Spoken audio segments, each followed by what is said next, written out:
Forgive me, folks.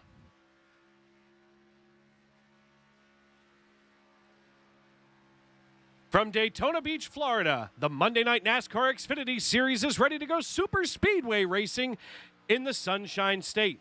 Last week, Bennett Allen took home the checkered flag at Watkins Glen as Mike Wright and Bobby Blazer lead the field in points here into the Sunshine State.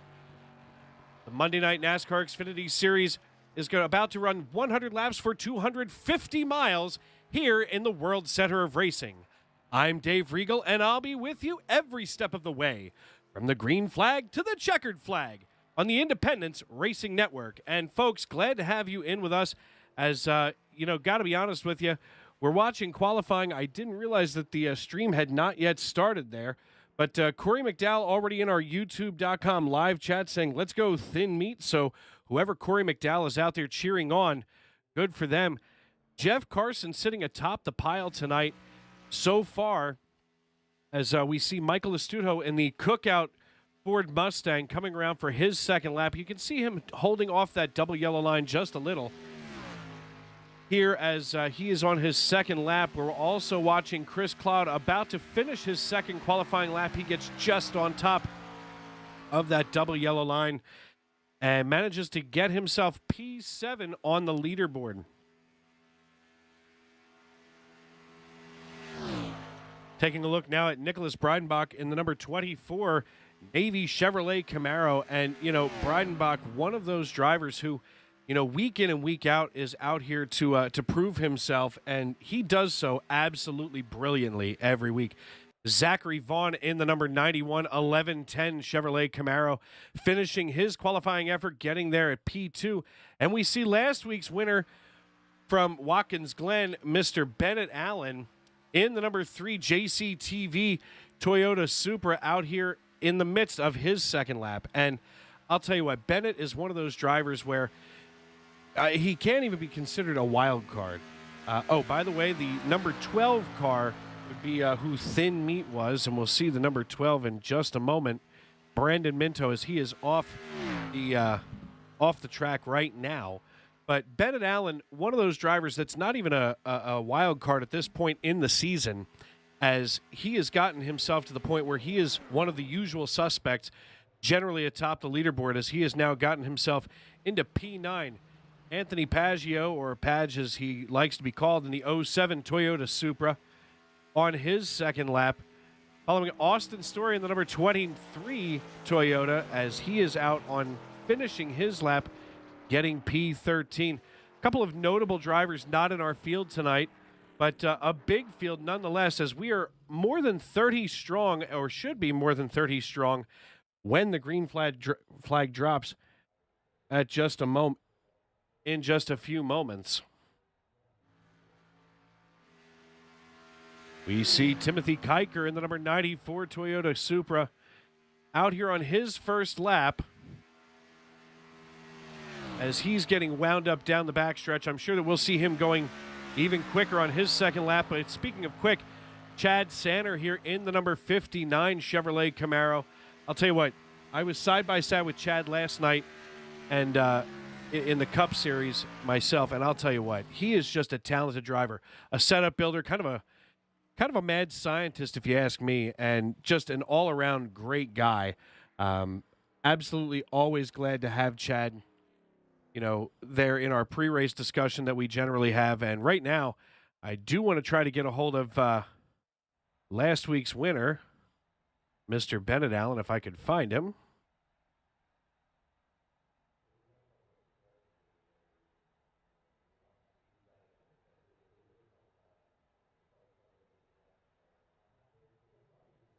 And Bennett Allen, Dave Regal up in the broadcast booth. You got a copy, brother? Yes, sir, I do. Hey, man, listen, great run last week at Watkins Glen. How are you feeling tonight now that we're finally off of the road courses? Of course, I say finally off, but that's just because I'm awful at a road course. But, how's the pride of Chattanooga, Tennessee feeling about here in the Sunshine State? Well, to be honest with you, Dave, my luck this week has been absolutely garbage. With like the 13 races I did this week, has somehow managed to drop a whole class and a crap ton of iRating, so I'm not happy. But this JCTV Toyota Supra will be in contention hopefully at the end. But after last week, I'm kind of sad to get off the road courses because I was kind of dominant there. But ovals are, everyone's bread and butter. So I'm excited to see what happens. Got some friends in here that usually don't race MNN, so that's always fun. It's one of the main reasons I do this. Oh, And absolutely. one of my main, like, what I'm probably going to do is just try to be there at the end. I mean, 100 laps is a long ways at this track. So let's just see what happens. I'm very optimistic. I mean, you absolutely should be. You've had 2 wins in a row at the last 2 road courses. That's Road America and Watkins Glen last week. And then the week before, you came in 6th there at Michigan International Speedway. So, obviously, bread and butter or not, you're still dominant even on the ovals. And, I mean, you've got a pretty big field tonight, too, more than 30 strong. So what's tonight's strategy? Stay up here. I mean, here you are, P10 right now on the qualifying board. What's the strategy? Stay up here with your teammates, or maybe drop to the back and hang out for a while? I'm going to drop to the back. There's a lot of new people in this race, and with new people in a super speedway, they don't know what's what sometimes, and that's what really scares me the most. Sometimes those new people will be in the back, but I doubt it. I remember when I was a newbie in my first super speedway race, all I wanted to do was push, push, push. So, um, yeah, I'm probably gonna stay in the back. I mean, at this point, stage points do matter, but they don't at the exact same time since I'm already in. But it'd be cool to get 3 in a row. So I just want to be there in the last lap. So we'll just see what happens. Like I said, I have to be 100% optimistic. Like I can't guess what's gonna happen. So Without a doubt, without a doubt. All right, brother. Well, listen, time to grid up. So you get yourself all strapped in, get that 5-point safety harness nice and snug, and we will see you on the other side. Maybe we'll see you after that green-white checker for stage win. oh, I'm hoping so. All right, brother man. Listen, take it easy. Yeah, you too. That was Bennett Allen, our winner last week, and Bennett, always one of those drivers that I'm glad to talk to. Is he always has such a great attitude. Here on the broadcast. I mean, everybody gets frustrated when we're down here getting ready to grid. Everybody gets frustrated when the race is getting a little sideways. But at the end of the day, I mean, you know, it's a race. Everybody's going to be competitive. Everybody's got a little bit of sweat on their palms, and those knuckles are just a little pale. And, at the end of the day, we're all part of one big family. And right now, just waiting for our pole sitter, Jeff Carson, to take the field, as there he is in the number 9 Toyota Supra. We're going to try to get a hold of Jeff, as a matter of fact. And let's just see if we can.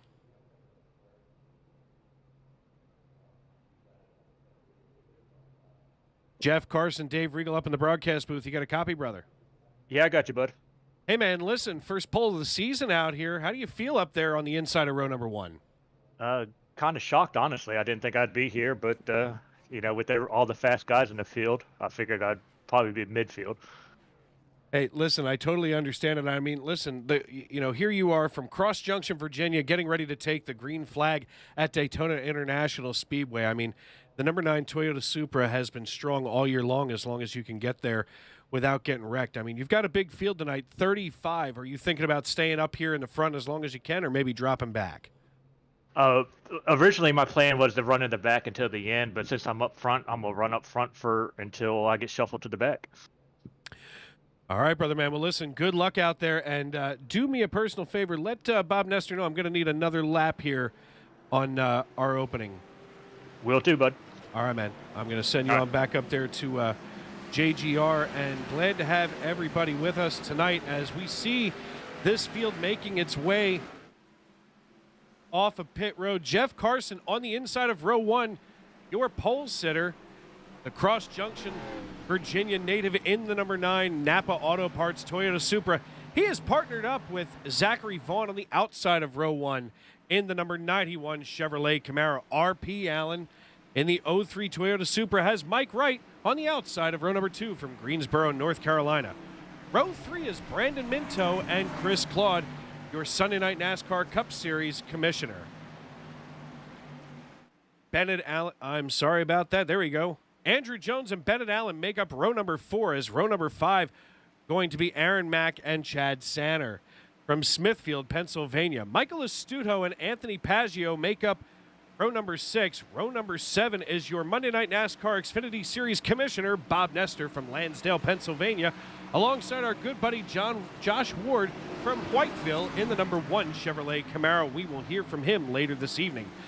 Nicholas Breidenbach in the number 24 Chevrolet Camaro, sponsored by the U.S. Navy from Orlando, Florida, is starting on the outside of row number 8.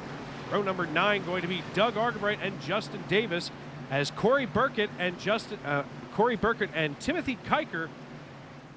Now it's all shuffling around. Zach Rinker going to make up row number 10. Row number 11 going to be Justin Davis and Timothy Kiker. Matt White and Joseph Lester going to be in row number 12 with Finn Robinson in row number 13. Row number 14 is Joe Stafford from Philadelphia, Pennsylvania, alongside of Matthew Helm in the number 25 from Dayton, Ohio. Tony Burt, our good buddy, going to be on the inside of row number 15 from Hodgesville, West Virginia, and Bobby Blazer from York, Pennsylvania in the number 90 Ford Mustang. John Bawalda from Bel Air, Maryland leads off in row number 16 on the inside in his number 51 Chevrolet Camaro, and Matt Mackin in the 01 Chevrolet on the outside of row number 16. Ian Humphreys going to be starting on the inside of row number 17 in the number 32 Toyota Supra from Renton, Washington, and starting shotgun on the field in his first Monday Night NASCAR Xfinity Series start, Jonathan Surf in the number 80 Toyota Supra. So 34 cars going to be taking the green flag from the track tonight, but your pole sitter, Jeff Carson, has control of the field. Folks, I know that I'm ready for some Monday Night NASCAR Xfinity Series action. We've waited all week for this. We've seen the Cup Series come out here and try to be dominant, but I'll tell you what, the Monday Night NASCAR Xfinity Series here on the Independence Racing Network is always the best night of the week. We are brought to you by RS Button Boxes and Butt Kicker. We will talk about those fine partners later on in the race, but right now, make sure that you're strapped in. Those drivers are getting those gloves just tightened up. Those hands getting a little higher up on the wheel as we come into the 3-4 complex. The man in the stand has the green flag in his hand. It's time to grab some popcorn, call your friends, and settle in because we are green flag racing at Daytona International Speedway.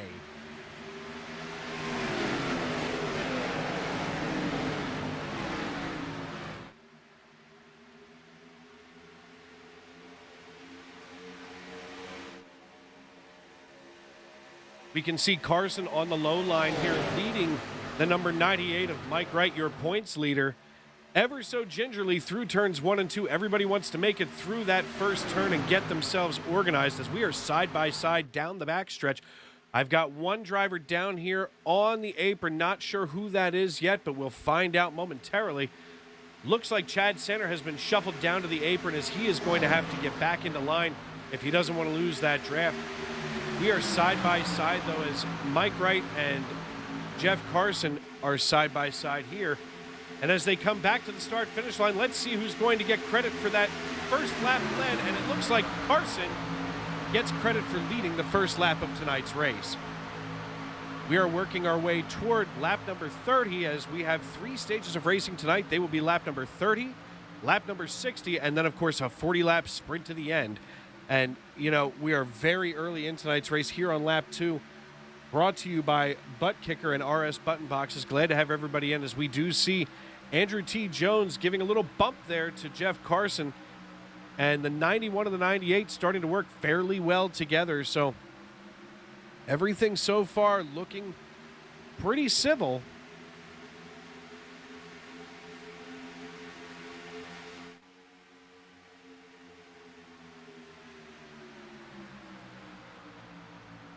And as things are being civil, sometimes it seems like, you know, a little bit of connection issue for some of the drivers out here is, you know, it's not perfect weather everywhere. Oh, we see Lauren Jones getting a little loose here as they go through turns 1 and 2. And as they make the transition out of 2, it looks like he's settled down fairly simply.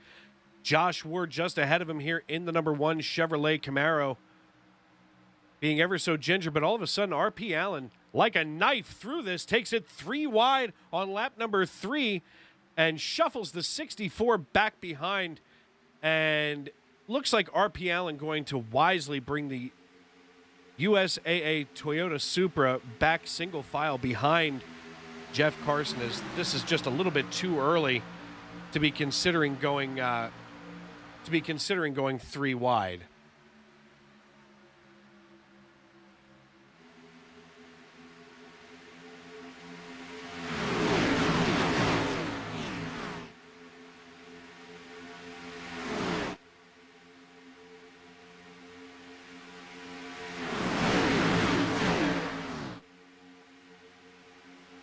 These cars keeping it all wound up as they come into turn 3 and they make their way toward turn 4. And just as they get through turns 3 and 4, we see maybe the back of the field fanning out a little bit as everybody's trying to get through that draft.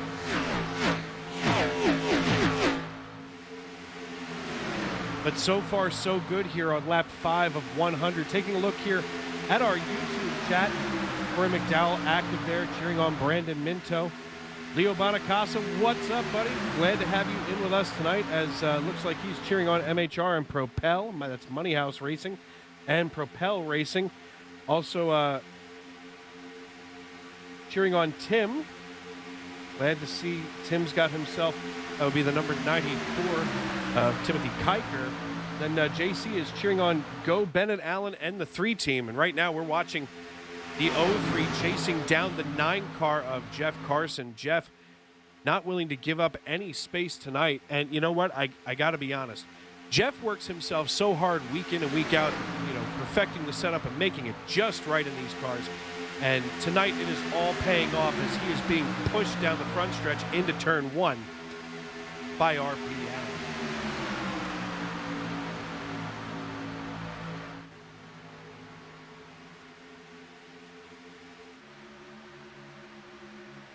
Taking a look further back in the field, we are basically double file all the way back here through beyond Bob Nestor. In fact, we are just about double file here to the 24 and the 48 before we even see one car single file. That one single file car would be Justin T. Davis. He's about to be joined by Timothy Kiker here on his outside. And so far, so good, though.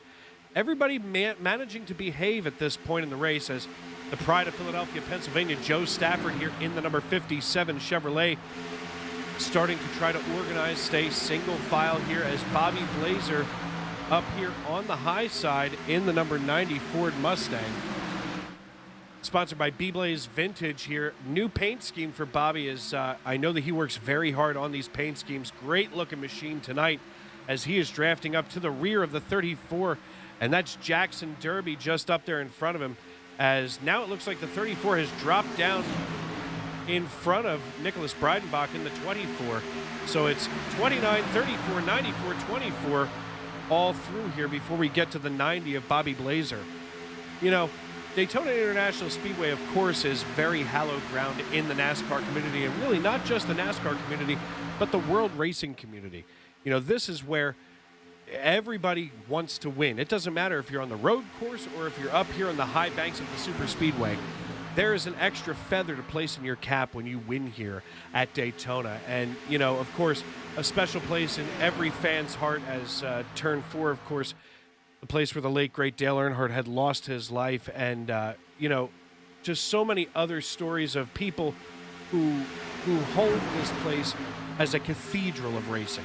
This is not just your average racetrack. This is not just your average neighborhood in South Florida. And maybe not far South Florida, but, Volusia County is not exactly a huge metropolitan area, but when NASCAR rolls in, this community turns itself right on its head. And, so many people make the pilgrimage here, and that's when you know that you've crossed between a racetrack and a cathedral. This is a holy place in the NASCAR community, and, I'm so blessed to be up here in the broadcast booth just watching these drivers log their laps, as we are now at lap number 9, getting ready to turn around for lap 10, as sounds like the inside line may be checking up a little bit as Lauren Jones gets himself back in line here.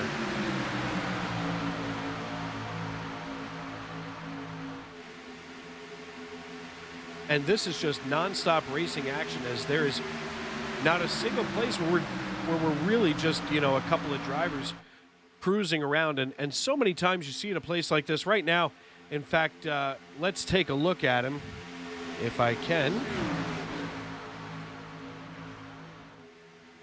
We see Bob Nestor here in the number 29 Relative Properties Toyota Supra. He is your Monday Night NASCAR Xfinity Series commissioner, and I'll tell you what, he is one of these drivers that I expect to see all night long, hanging on, keeping it clean, making sure that he can get through these laps and, you know, have something for the end. Of course, that's something that we had talked to Bennett Allen about earlier tonight, and Bennett Allen has indeed dropped back, as he said, to, you know, basically hang out and keep it clean.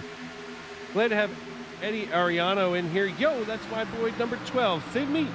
So apparently, Brandon Minto is known as Thin Meat, if you will.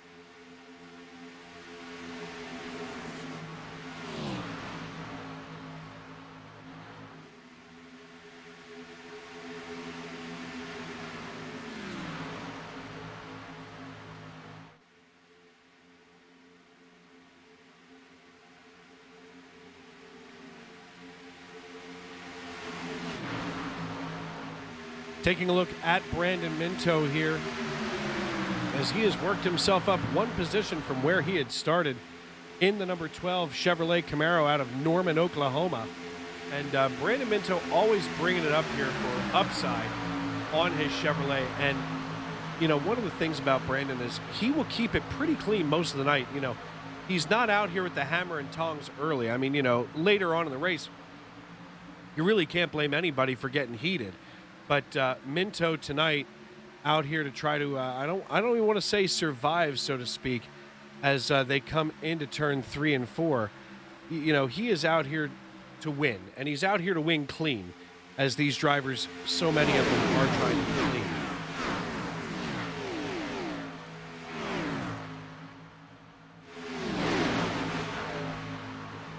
Jeff Carson remains your race leader here atop the pile with Mike Wright on the outside. Wright and R.P. Allen trying to chase him down. R.P. managing to stay here in the draft and really put the pressure on Jeff Carson. We can see Carson kind of keeping himself right there just off about a half a lane from that bottom line, you know, because one flinch on the bottom line and, you know, you can really tow that car and it almost does a pirouette down onto the apron. So staying about a half a car width off of that can make all of the difference in your handling. And, of course, R.P. Allen knows that, and he's not afraid to follow Jeff as Jeff is keeping her steady here into turn 3 and 4. Your points leader, Mike Wright, he has 10 wins on the season as we are here at week number 26. You know, here's the thing. It's at a point right now where, you know, he's basically running away with the series. But the playoffs are coming, and that can reshuffle a lot of things. That can make a lot of changes, especially once we level the playing field with those playoff points.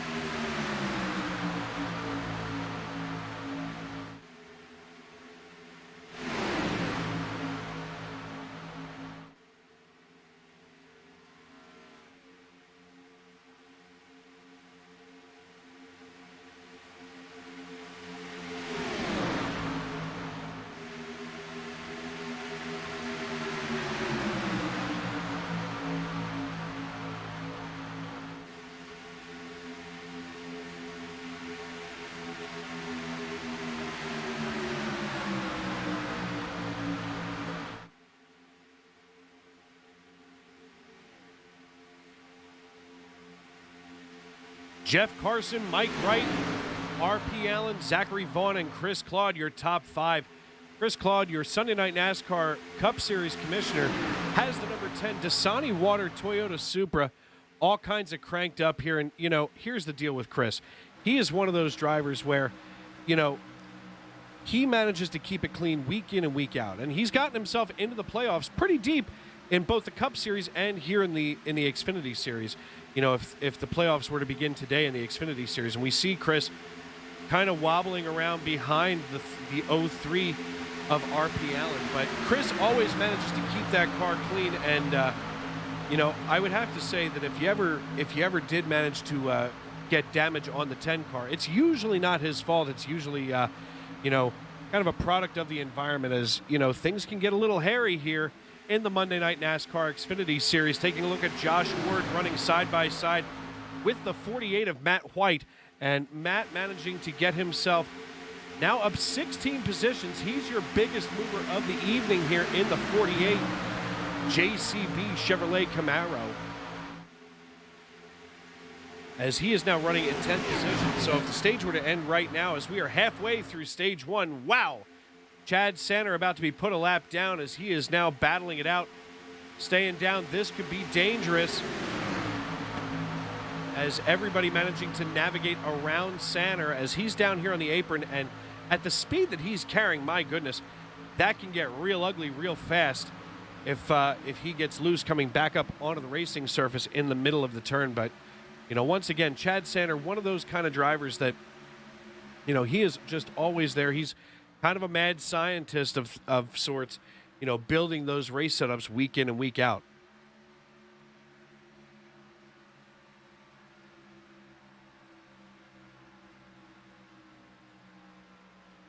The other driver down a lap right now, Cody Strom in the number 53. He's shotgun on the field right now, as it looks like he decided to start from down in the pits, which, to be completely honest with you folks, I don't blame him. He doesn't want to be, you know, in any kind of trouble, as we see Jeff Carson here with RP Allen hot on his heels. And I mean, look, RP's got that grill about 50% covered by tape here, as we do have that availability of adjustment in the Xfinity cars. He gives Jeff a little bump as they're going down the backstretch, and it pushes Jeff here into turn 3 and 4 pretty strong overall.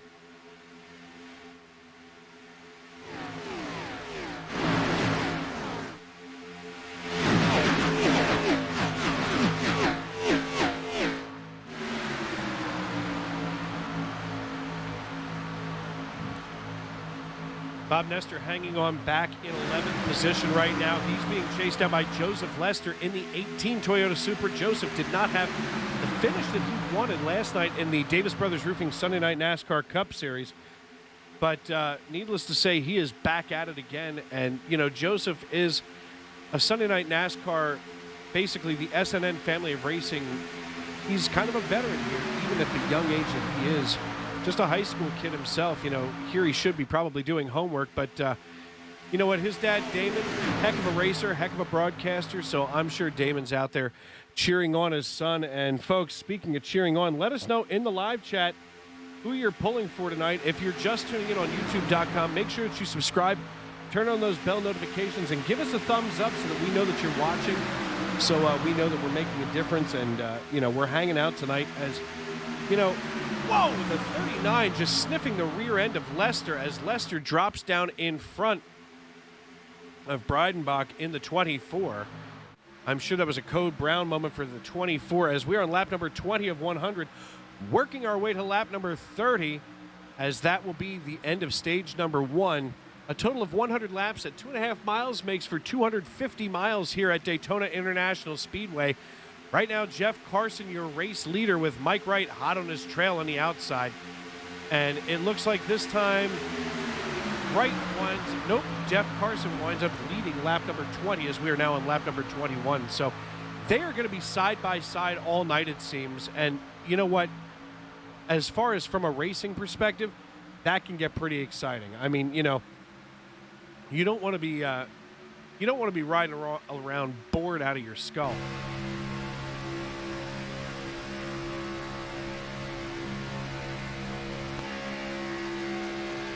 Taking a look here from the top of Zachary Vaughn's number 91 Chevrolet Camaro, and we can see Zachary and everything that he's got going on tonight. That's a night of nothing but stress here. We're going to spin around and see nothing but all of these folks behind him here in our cam. There's nothing but traffic. This is the Schuylkill Expressway at 7:30 in the morning for those of you from Pennsylvania. This is a mess, as Zachary Vaughn has now taken the lead. We're going to take a look back here and see exactly what might have happened.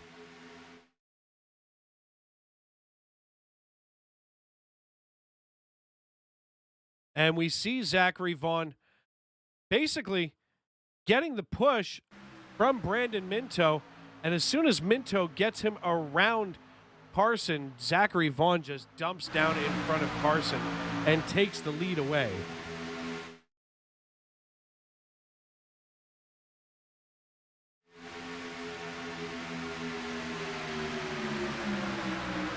So here we are with about 8 laps left in stage number 1 with a new leader, and I take that back. As Mike Wright, of course, also a new leader. Mike Wright up here being pushed around by Brandon Minto. Zachary Vaughn on the inside. I got to believe that Jeff Carson is a little frustrated as he had such dominant control of that bottom line. And, you know, there's Zachary Vaughn just coming to snatch it out of his grasp. But, you know, if there's anything that I know about Mr. Carson, I'm darn near sure that he will be back for more from Cross Junction, Virginia.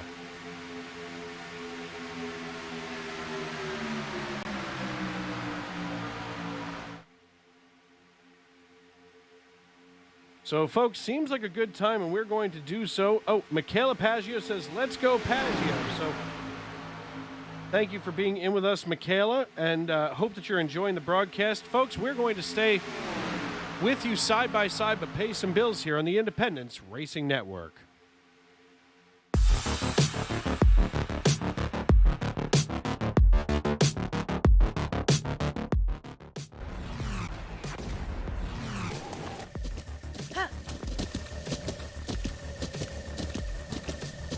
With the Butt Kicker Gamer 2, what you see and what you hear is what you feel.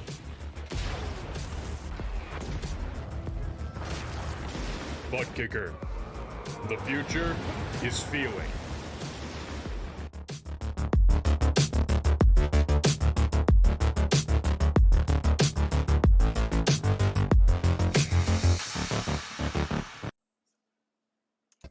In 2007, Ray Regal had a vision of serving his fellow firefighters' breathing air needs better. As a City of Reading firefighter since 1975, he knows the difficulties of finding the best and most affordable service company to care for and manage the most important means of survival firefighters have, breathing air. Northeastern Fire and Air is committed to providing our brothers and sisters with the best service in the industry and at an affordable cost. For more information, call 610-207-6608 for a consultation today and know that you can breathe easy with Northeastern Fire and Air. Welcome back to Daytona International Speedway. Dave Regal here at the microphone with the Independence Racing Network, bringing you the exclusive Monday Night NASCAR Xfinity Series action live from Daytona Beach. Zachary Vaughn, currently your race leader, but right now timing and scoring kind of have him and Mike Wright exchanging blows as we are under caution. And we'll see where this may have come out and what brought it out in just one hot second here.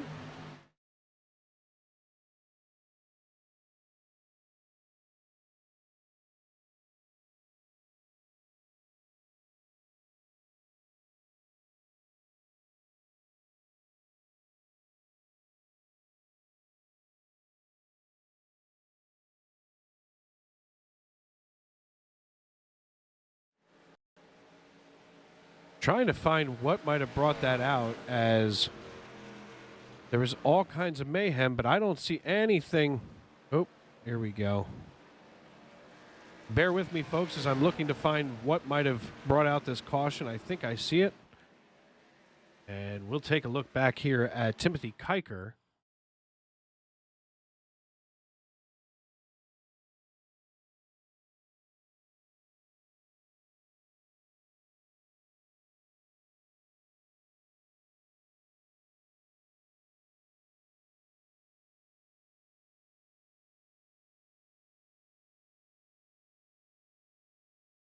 Here we are with Timothy Kiker. Kiker here in the number 94 Toyota Supra. Sorry about the delay. Unfortunately, it's hard for me to do that when I'm working all alone here, but we see Kiker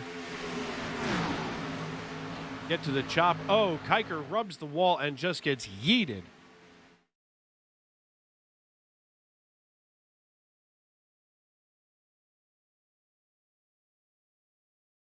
Looks like Kiker just rubbed the wall ever so gently. By ever so gently at 200 mile an hour, it's hard to do anything gently. But then the 15 of Justin T. Davis comes in and just finishes the job as he shoots down. My goodness, not exactly what Kiker wanted to see here coming out of turn 4.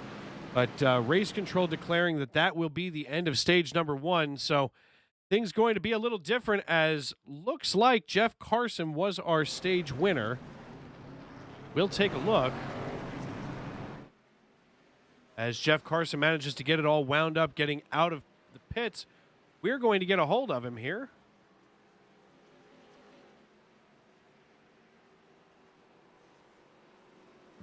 Jeff Carson, Dave Regal up in the broadcast booth. You got a copy? Yeah, I got you, bud. Would this be your stage win, sir? I think Vaughn got it, actually. Well, then I don't want to. It's not that I don't want to talk to you, but I got to find Zach Vaughn. Unfortunately, we were watching the replay there. But listen, you had a dominant performance there in stage 1, holding on, and Vaughn just kind of came and dive bombed you right out of the way. Yeah, it's restrictor plate race. Alan behind me overheated, had to back off, and then when you don't have anybody behind you, you lose your momentum, and then that outside lane just prevailed and went by. Fair enough. I totally understand that, sir. Well, listen, I'm going to send you back to your Discord, and I'm going to get a hold of Mr. Vaughn. All right, sounds good. Thank you, guys.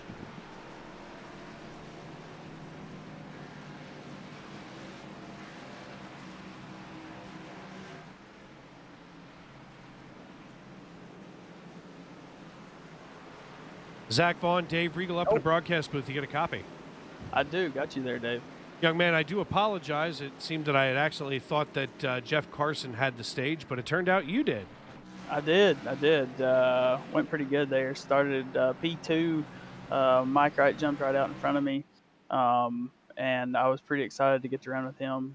So I tucked in behind him, and we stayed together till about, I don't know, lap 21, 22. And I had an opportunity to drop down and take the lead, and that's what I did, and it worked out pretty good. I'll say it worked out pretty well. I mean, here's the thing. One of the things that we see so often is, those late stage, accidents and crashes, and it looked like the 94 got himself yeeted, but after he kissed the wall. But I mean, it still brought you to pretty much through your stage 1. So what's your strategy going to be, moving forward through 2? I'm a little further back, shuffled back to 8th here. Mike's actually on my inside again, ironically enough. So, and Jeff's in front of me. So I think either way, if I can stay behind one of these two guys, I'll be safe and stay out of trouble and follow them and be there in the end. Well, that I totally understand. Well, young man, listen, want to get you back to your Discord, but congratulations on the stage 1 win. Again, I apologize for not realizing that it was your stage win, but after looking at the replays, I realized that I had missed who won that stage.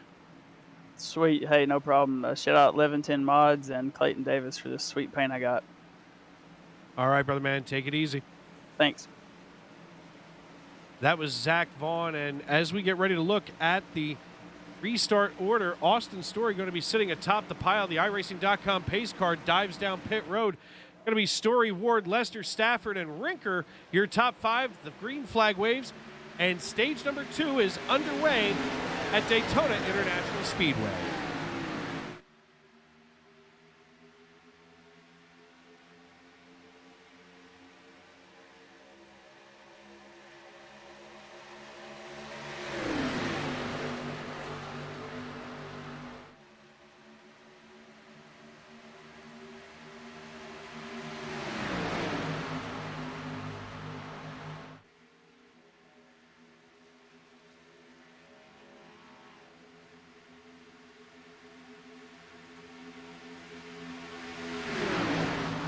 Joseph Lester now jumping out to a lead here as he has gotten in front of the 09 of Zach Rinker, the 23 of Austin Story. Those 3 drivers going to be holding together fairly close as we come back around here crossing the start-finish line. But now those experienced veterans here on the top line of Jeff Carson and Mike Wright going to be working together with Brandon Minto, their third in that trio of cars here at the front of the pack. We're starting to see a couple of the lap cars here getting into the mix, and that can be a little scary. We see Timothy Kiker here getting down onto the apron to allow these lead lap cars by him, as he is quite obviously heavily damaged. We'll take a look here at his damage. Looks like he's still a little crinkled there in the right front, but nothing too crazy. As this pack comes around, we're on lap number 31 of 100, working our way toward lap number 60 here in stage number 2 of the Monday Night NASCAR Xfinity Series race at Daytona International Speedway. Dave Regal here in the broadcast booth with the Independence Racing Network, proudly brought to you by RS Button Box's Butt Kicker, and of course presented by Northeastern Fire and Air. 3 wide goes the middle of this little piece of mayhem here, and everybody now with the 03 of RP Allen on the low side. The 91's the meat in that sandwich. The 03 gets loose, but he manages to keep it together, RP Allen does, as he is now being pushed by Commissioner Bob Nestor in the number 29 Relative Properties Toyota Supra. And I'll tell you what, right now, if I was RP Allen, I'd want to hang out. Whoa, he decides to take it 3 wide with Chris Claude on the bottom, Brandon Minto on the top. He is now the meat in another sandwich with the 57 of the Pride of Philadelphia, Pennsylvania, Joseph Stafford here on the bottom side. Now he's 3 wide with Josh Ward. It's almost like RP Allen has no restraint at a restrictor plate race, as he wants to be in the front. Normally we would see someone like this get hung out to dry in the middle, but he is skilled enough that he has got to be side drafting to keep the pace with the 57. We see him holding his own, but at some point we're going to see him start to lose some momentum here, as basically the only way he's going to gain any position is if Mike Wright gets off the throttle.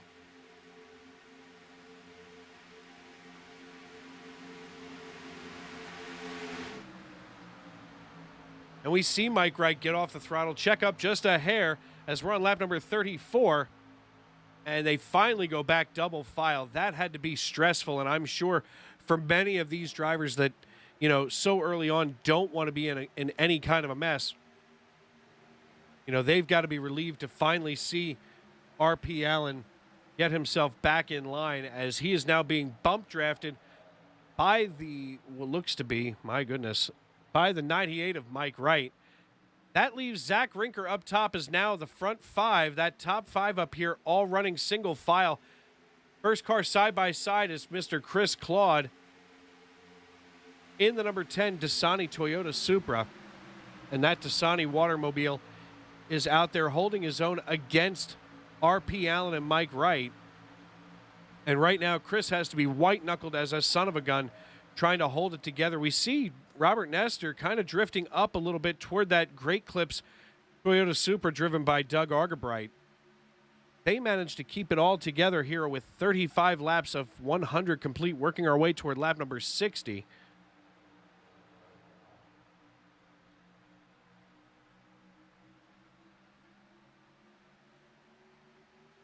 Mike Wright and RP Allen making it work as they work their way back toward the front of this pack.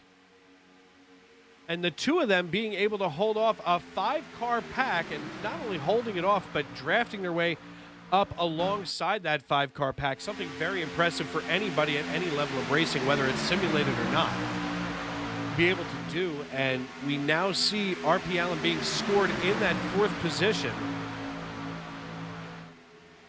as he is now on the high side of Josh Ward. Josh Ward holding his ground here. And if I know Josh, he's going to be holding on real tight, because he's not ready to give that up anytime soon. In fact, he was probably a little frustrated with RP, as RP now works his way past him. Now Mike Wright and RP Allen working their way up toward third and 4th position, as RP looking to get the bump once again from Mike Wright to get him into P3 as they come through the tri-oval, crossing the start-finish line. These drivers not about to give up any kind of real estate. And then all of a sudden we see a pretty big gap here between Michael Astuto and that next group here. Michael Astuto up there in the Cookout Ford Mustang, now being chased down by Corey Burkett in the number 13 machine, as this second group is getting themselves maybe a little less than organized, we'll say, as this second group has about 4 cars side by side, 2 trailing.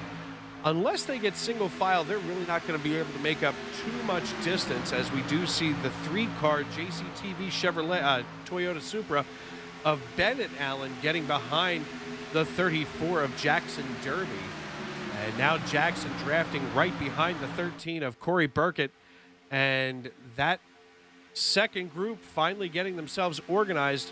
Of course, just as I say that, Jackson steps out of line. One of the things in these cars that you always have to be conscious of is, especially when you're in Jackson Derby's situation, is, you know, he keeps getting a taste of that air from that high line, and he thinks that he can, you know, affect some kind of a move, but he goes up there with no help, and he's really not going to have any help. And in fact, you know, when you're up there alone like that, you wind up more often than not feeling like there's a parachute suddenly attached to your car.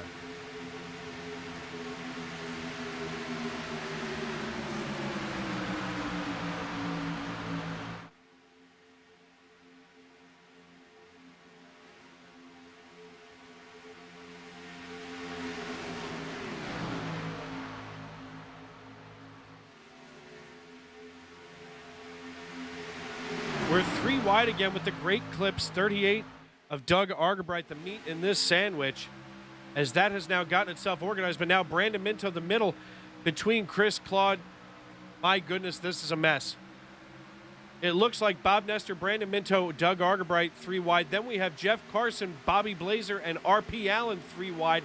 So we are 3 abreast for 2 rows here. Oh, the 10 car gets turned. Claude goes spinning helplessly through the grass. We are still under green as he is off the race surface and facing forward, as he is going to have to get out of the way. My goodness, that was a mess. In fact, let's take a look back here and see exactly what's going on, or what went on, I should say.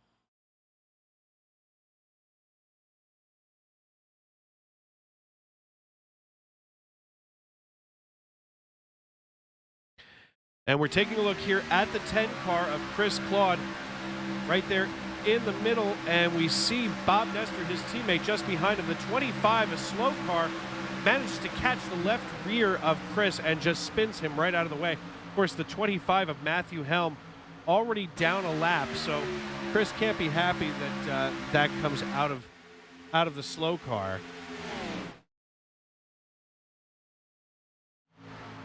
But here we are back live looking at Zach Rinker in the 09 Chevrolet Camaro. And here on lap number 41, working our way toward lap number 60, we are going to step aside and pay some bills on the Independence Racing Network.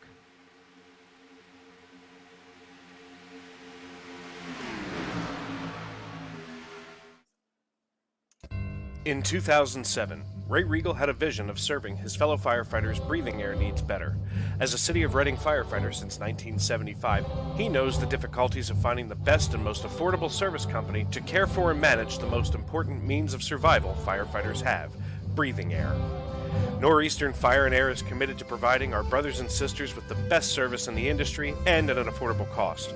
For more information, call 610-207-6608 for a consultation today, and know that you can breathe easy with Northeastern Fire and Air.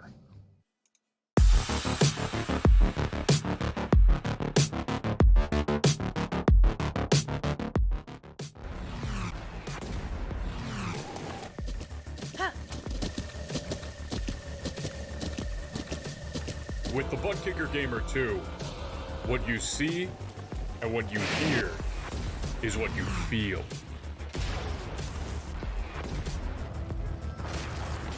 Butt Kicker. The future is feeling.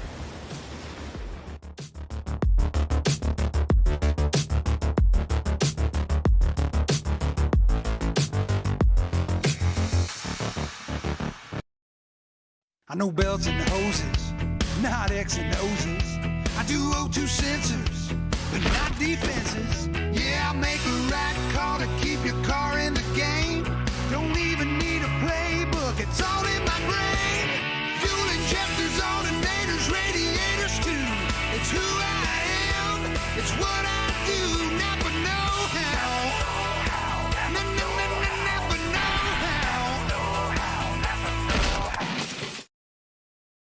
There's a new approach to lawn care, Preen One Lawn Care. Preen One does away with the hassle of multiple bags of different products. It has everything you need for a beautiful lawn in one bag. And all it takes is one application. For season-long weed control and feeding, apply the granules when the lawn is wet and weeds are actively growing. It blocks crabgrass all season. It prevents crabgrass seeds from growing. It kills the seedlings too, even when applied 4 weeks after they sprout. It's your best defense against tough weeds like dandelion, chickweed, henbit, and hundreds more. Plus, its slow-release formula feeds the... Back here at Daytona International Speedway, sorry to interrupt our ad, but looks like we are under caution again as we're going to ride along here with Bob Nestor in the number 29 Relative Properties Toyota Supra. He gets bumped into by the 31 of Aaron Mack, turns sideways, and it just turns into mayhem as even our pole sitter gets taken out. And I'll tell you what, Bob cannot be happy. We'll have to check in with him after cooler heads prevail here. What a mess, and we'll keep looking at this from different angles.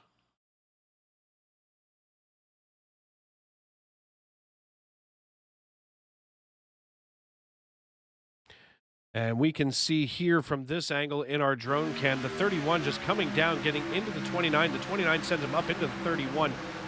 And the double hit is what really did that. Looks like Jeff Carson may get away with just some body damage, but definitely not something that you want to see at this stage in the race so early on, as obviously a mistake here made on lap number 45 of 100. We will see about who's going to be coming down pit road, as it looks like our top 12 have stayed out.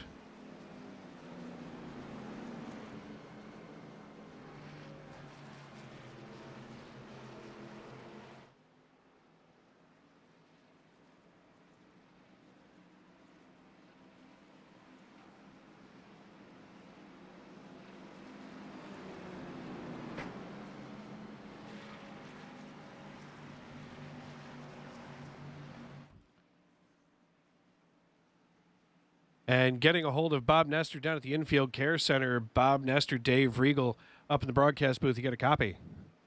Yeah, how you doing, Dave?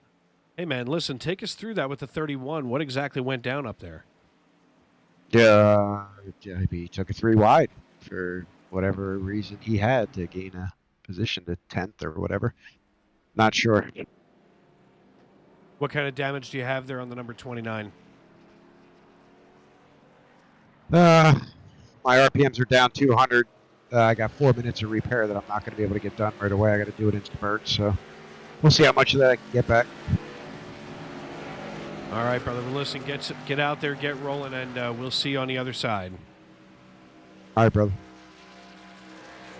That was Bob Nestor, your commissioner here of the Monday Night NASCAR Xfinity Series, as he was obviously not a happy camper being taken out by the 31. But he will surely get back rolling. And as we get ready to rack them, stack them, and reload, the iRacing.com pace car lights are out this time around.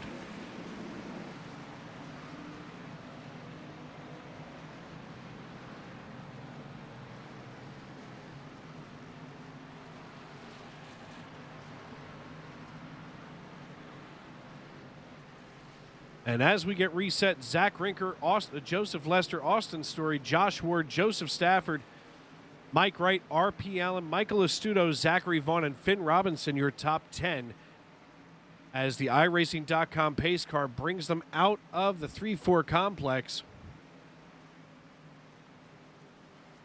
We'll get ready to see him dive on down pit road momentarily. Correction, that was the 1-2. Now we're here on the backstretch.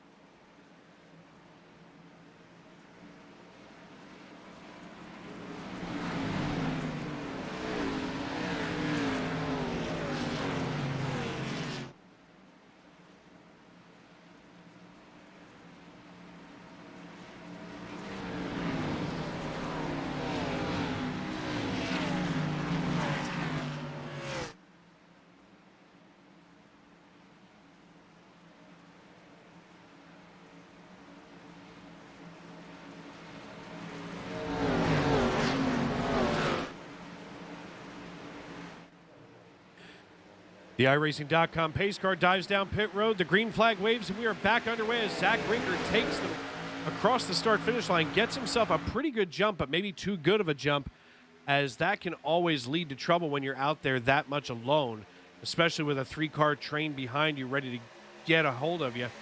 But it looks like Rinker able to link up with those 3 cars, make it 4 and now 5, all the way back to Joe Stafford. Stafford being scored in 5th position, but don't look now. Mike Wright going to take away that 5th position, working the outside with R.P. Allen in the USAA 03 Toyota Supra. These drivers making sure that they are side by side, the one working the low side of Mike Wright. Josh Ward holding it together and almost looking like R.P. Allen getting a little shaky here behind your points leader, Mike Wright, in the number 98 Ford Mustang. The 39 Cookout Ford Mustang of Michael Astuto now joining them, as it looks like they're trying to collect what looks to be Zachary Vaughn, Tony Burt, and can't see who's behind him, the 26 of Finn Robinson. So that 3-car pack getting ready to be a 6-car pack any second now, as these drivers have themselves all kinds of jammed back up together.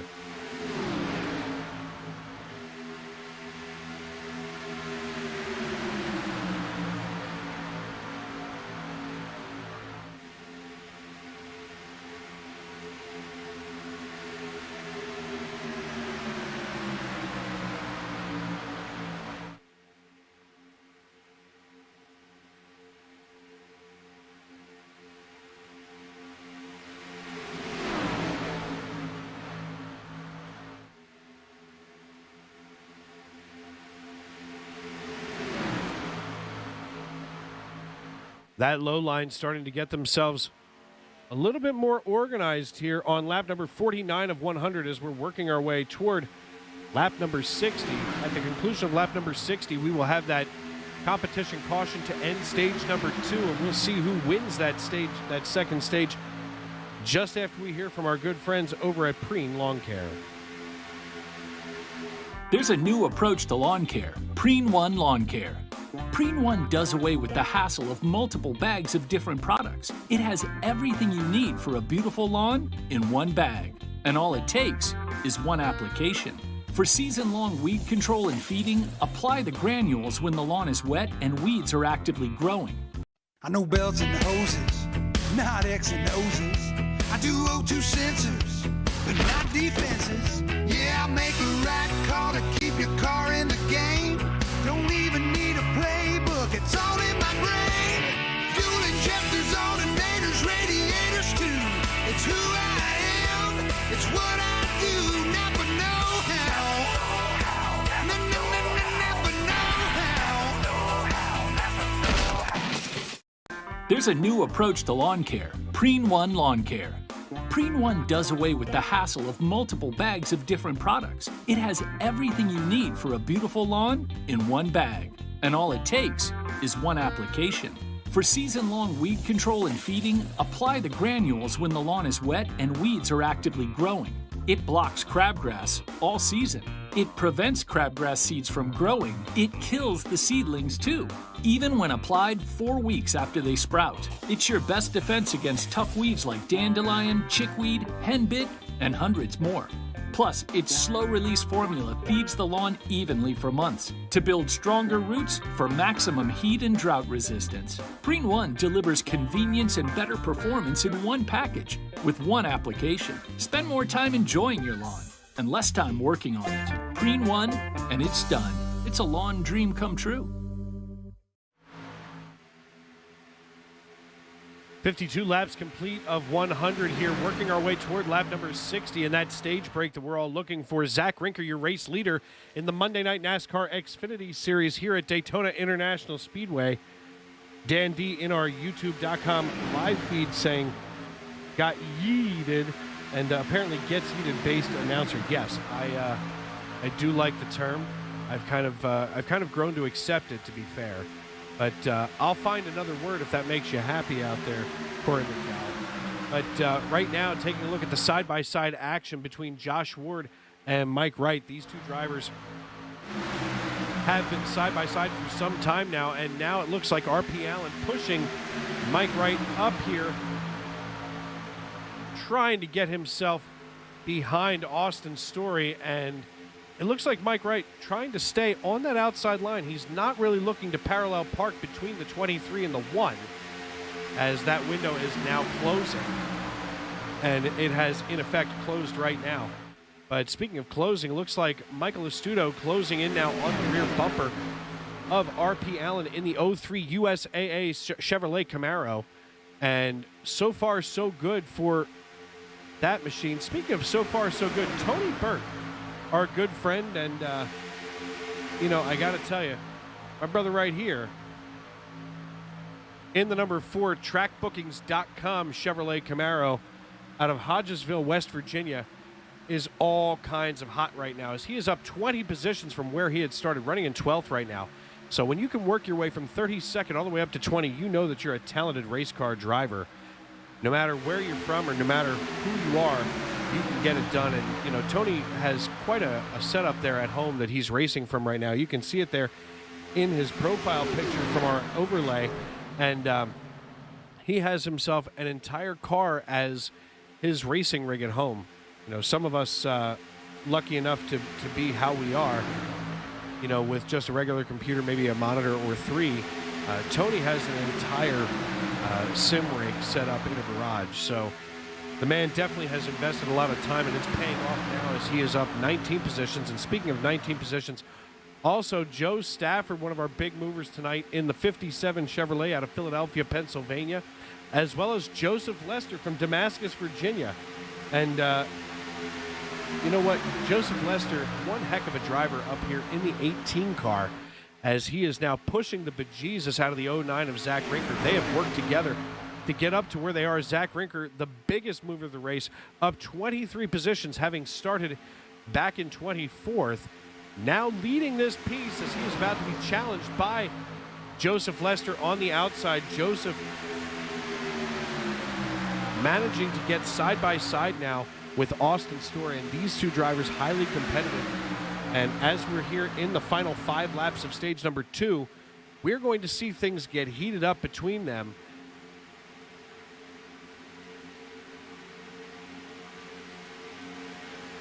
My goodness, now the 34 gets into dance, checking back on a couple of our other drivers.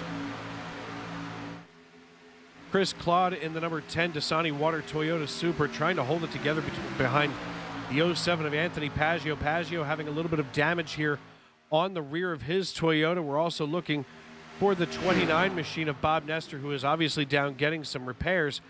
Bennett Allen in the number 3 JCTV Toyota Supra, being pushed around by Corey Burkett as they are desperately trying to get a hold of this group of cars, now tailed by Finn Robinson. And Jeff Carson, who had been involved in that earlier incident, has gotten himself back up into 12th position, so he's got a little bit of room, a little bit of distance, to make up. Whoa, Tony Burt comes down below the line.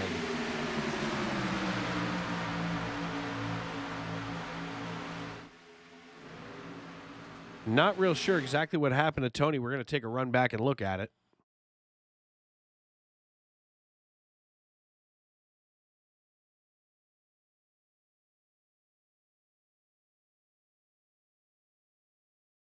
Taking a look here at Tony Burt in the 4 car on the right side of the racetrack, the high side here. He is just to the right of the 25 machine, just dives down and gets below the double yellow line. Perhaps he's having some kind of a mechanical issue there at home. Not real sure, and hopefully we can get some kind of an update on that.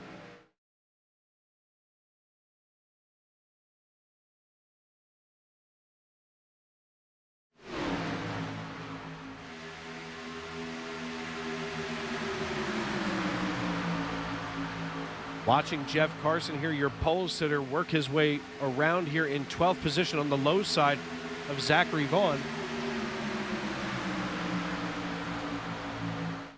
Zachary Vaughn holding his ground here. Oh, Bob Nestor, slow car there below the double yellow line, getting out of the way of these lead lap cars. We see Jeff Carson now working his way up alongside the 39 of Michael Astudo. R.P. Allen now dropped all the way back to now 10th position as he is swapping positions with Chad Sanner in the 59 Chevrolet. Your race leader still Zach Rinker, followed closely by Jackson Derby on the low side. Jackson Derby getting ready to be pushed around by Mr. Lauren Jones. Lauren Jones driving for Joe Gibbs Racing tonight. And Lauren is one of those drivers, we used to talk about, sometimes you have a driver that you just are always naturally, around, whether it's skill level or just pure dumb luck. And Lauren Jones and Chris Claude usually together like that. But tonight, Lauren up here running in 5th position as Chris Claude is holding it together back in 24th. So maybe they have the opposite ends or the similar ends of that magnet tonight, keeping them apart. But Zach Rinker still leads the field here on lap number 60, the final lap of stage number 2. Austin Story takes the lead away from him. Oh, and they're wrecking behind him. It's nothing but pandemonium back here.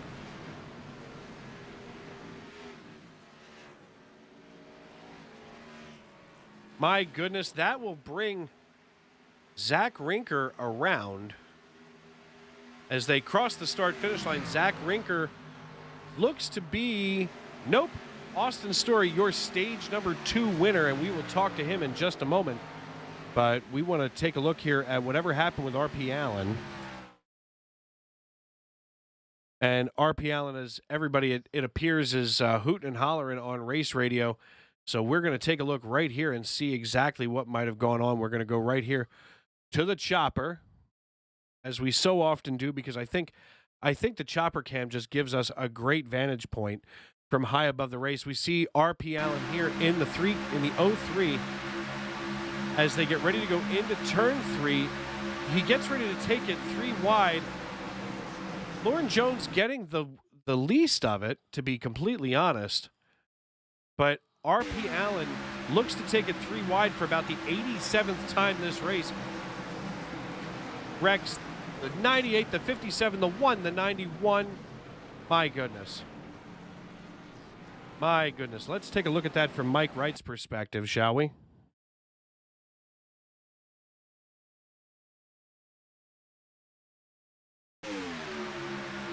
And we see RP actually getting into the 98 first, and the 98 just kind of collecting everybody. Not really his fault by any stretch of the term, as it looks like RP Allen may have been in over his head at that point.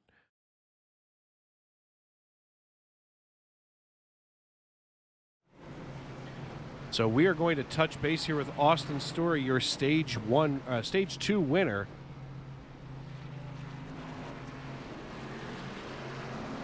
Austin Story, Dave Regal in a broadcast booth. You got a copy? Oh, what's going on, man? Yo, little brother, listen. Oh, easy, big fella. All right, what's going on? Anyway, listen, congratulations on the stage 2 win. You definitely took it all the way home there, battling it out with your buddy Joseph. How's that car feeling tonight? Oh, it feels amazing. It's on rails, man. Now, I don't usually drive this car, so it's very loose. It's not stable, but it's fun. That's what we're here for, fun. F-U-N, fun. No, trust me, I get it, man. I mean, plus, loose is fast, no? Exactly. I mean, listen, you got it right there. You know me, usually I got to be in something nice and stable to keep from killing everyone like R.P. Allen just did, you know? Oh, he wrecked the field? I didn't say that. I mean, maybe. Oh, maybe those Allen happened. brothers. Hey, I feel you, man. Well, listen, congratulations on the stage 2 win, and maybe we'll see you there in Victory Lane. All right, man. Thank you. Thank you. Thank you. Thank you. Thank you. All right, buddy. Now we're going to get a hold of Mr. Josh Ward, driver of the number 1 Chevrolet. Josh Ward, Dave Regal up in a broadcast booth. You get a copy? Yes, sir, I do. Listen, I feel like it goes without saying that some bad things just happened to you back there. Yeah, my back kind of hurts after that one. Yeah, I believe that it does. I mean, listen, we saw the replay from a couple different angles. I mean, you definitely kind of got wrapped up into that. Looks like RP turned into a car collector. Yeah, it was the kind of, I didn't mean to go 3 wide on Mike, but once RP stuck it in and last lap, everything's out the window. I don't have any hard feelings against him whatsoever. I know it called it a wreck, but we're racing at this point, you know? So he goes 3 wide. I don't want to just give it to him, so I go 3 wide on Mike. That kind of sticks me up there at the wall. But then whenever I'm farther back and I just see him kind of form the roadblock in the middle of the track, I don't even remember whether or not I hit my brakes. I know I didn't lock them up, so either I did a really good job of braking or I kind of just let it roll into my own demise. You know, bad things can happen here. Jeez, I'm cats. I mean, maybe you should be an auctioneer while you're at it, because you talk as fast as you drive. No, but Chicken in the car and the car won't go. That's how you spell Chicago. They told me that whenever I was really, really young, and I think that played a part in that. no, trust me, I get it. One, not a bit, and now two, now two. What do you give me two? I get it. I mean, listen, you usually have got the number 1 Chevrolet Camaro up there, cranked up around the top, but you know, unfortunately, bad things happen tonight here at Daytona. Want me to call it a race with you for the rest of it? Listen, if you want to hang out, you are more than welcome to give me a break up here, and you can do some talking. Right now, the iRacing.com pace car about to bring it around here, and we're going to get here to our starter cam, as we should start to see them come through the 3-4 complex. The iRacing.com pace car going to take that hard left. The green flag is in the man in the stand's hand, just as Joseph Lester and Austin Story on the front row getting their knuckles all grinded down here on the steering wheels. They come into the Geico restart zone. The green light turns on, and we are back green flag racing at Daytona International Speedway. Austin, That was an interesting situation there. You had Austin not having a 34 to his rear end, but then Chad Sander wasn't 09's rear end. I don't know what quite created the situation where the outside car was able to get to the lead, but yeah. well, and right now it looks like Austin Story has gotten himself quite a lead over the 18, and eventually we're going to see the 18 suck back up to his rear, but unfortunately that's going to open the door for Brandon Minto and Jackson Derby to be working the high side of him. That allows, this is interesting, Jackson Derby, Brandon Minto, and now Tony Burt running in third. Tony's going to be looking for a place to parallel park that 4 between the 12 and the 23, but unfortunately it looks like Austin Story closing in a little too fast and closing that door on him.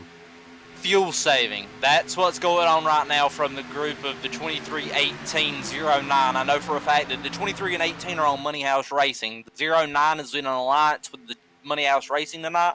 So you have Aaron Mack, another, I'm not sure if he is. I know that he is subbed with Money House quite frequently. So those 4 cars on the bottom line are 100% in a pseudo-alliance right now. What's probably occurring is fuel saving on the part of those 4 cars.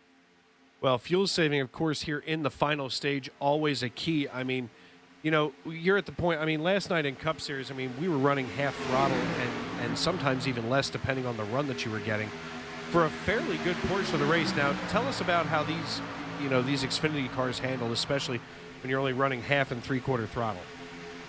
Body roll, body roll, body roll, body roll. Can't have any more body roll than what you get inside of this car, and that's already saying something, because the higher moment of inertia inside of the next gen car creates a lot of body roll there. You're able to get the springs on the front end of 4600, but since they have shock springs or coilovers and not shock springs, here we have 7,000 pound shock springs and 3,000 pound regular springs. So once the 300 pound springs compress, it's then going to hit onto that 7,000 pound shock spring, effectively making a 7,300 pound spring. But then inside of the next gen car, you have a front and rear anti-roll bar. So what that is doing is when a car goes straight, body in motion wants to stay in motion. So you want to keep going straight. You turn left, the energy is going to continue to try to go straight, which means it moves to the right hand side of the car, creating body roll. All the weight rolls over to the right hand side. So by creating a stiffer suspension, whether that be through stiffer springs or a stiffer anti-roll bar, you're controlling body roll.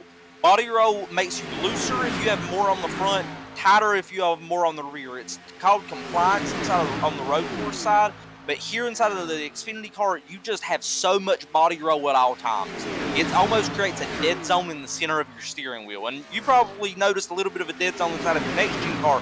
That was the body roll. It's just probably 5 to 10 times worse inside of these Xfinity cars. Yeah, it's one of the things where, you know, Bob and I had talked about it before I had come to broadcast, and I mean, you know, somehow the Xfinity Series last year was the only out of the 3 series that I wound up in the playoffs for.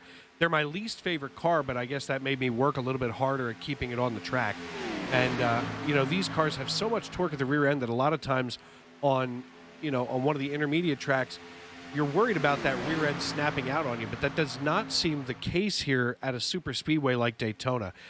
Are those two things mutually exclusive, or is there some kind of common denominator there? So right now, with the Xfinity car, you have not as much downforce, but you have a lot of side force. And side force is the air moving on the side of the car. So if you're turning left and you kind of yaw the car out where you're getting a little bit of oversteer, the front tires are doing a little bit more work and a little bit more compliant, a lot more grip than the rear tires. That's going to make the car kind of pitch at a negative angle. If you look at it from a compass, it's going to be pointing a little bit to the west on the front end. Then air is going to be hitting on the right rear quarter of the car, and it's going to physically try to keep the car from turning even more westward and going to try to keep it more straight and to the north. So with these Xfinity cars, you're looking at a lot of anti-skew. Since the right side of the car has more side force, that's because of the aerodynamic profile was actually kicked up more. Whenever you're anti-skewing, you're trying to get a lot of that right rear pushed back in to get the aerodynamic cleanness of the left side stuck out a little bit more. So normally you'd run positive toe on the left rear, negative toe on the right rear, and then a lower left rear track bar than you would a right rear. On a plate track, you're running negative on the left rear toe, positive on the right rear toe, and then a higher left rear track bar than you want or a right rear track bar. That reverses the skew. On the old Gen 6, you used to coil bind the right rear. That would help you by making sure that the left rear spring was able to be a little bit stiffer, tightening up your exit while also letting the right rear spring compress all the way to its maximum compression while staying out of the track. This is where the coils, the physical coils on the spring, are binding up together. The Xfinity car does not allow coil binding on super speedways. The minimum spring is a 650-pound, while you have to have at least a 350-pound spring in order to coil bind, or at most a 350-pound spring to coil bind. So we're not coil binding here. So right now with the Xfinity car, you're really just looking at the fact that you're not quite, you're looking at anti-skew and you're trying to avoid the yaw that would normally be responsible for everything. And if anybody needs any kind of information about car setups, you can always reach out to, my partner right now, Josh Ward, because he is an absolute mad scientist with these cars. My goodness, dude, that was a whole lot of verbal vomit right there. And I promise it means something. I caught about 70% of it. When I started switching cameras around, I started getting a little lost. But the bottom line is that these cars handle more traditionally like, the trucks and the Gen 6 cars. And I got to be honest, the next-gen cars, for somebody like me, the next-gen cars are pretty comfortable. I mean, I'm not as good as you, but, at the same time, it's about the comfortability of that car. And, yes, when you're able to switch between intermediate tracks, I mean, you've got your work cut out for you these next couple of weeks. I mean, we look here at the schedule. Whoops, wrong one. Am I? This week we're here. Last week we're at the last 2 weeks, really. We're at 2 road courses. Now this week we're at a super speedway. Next week we go to. They're wrecking. Oh, and they're wrecking the 13 car. There's a surprise. Corey Burkett spins around. Green. We are staying green. We're going to take a run back here and look at it.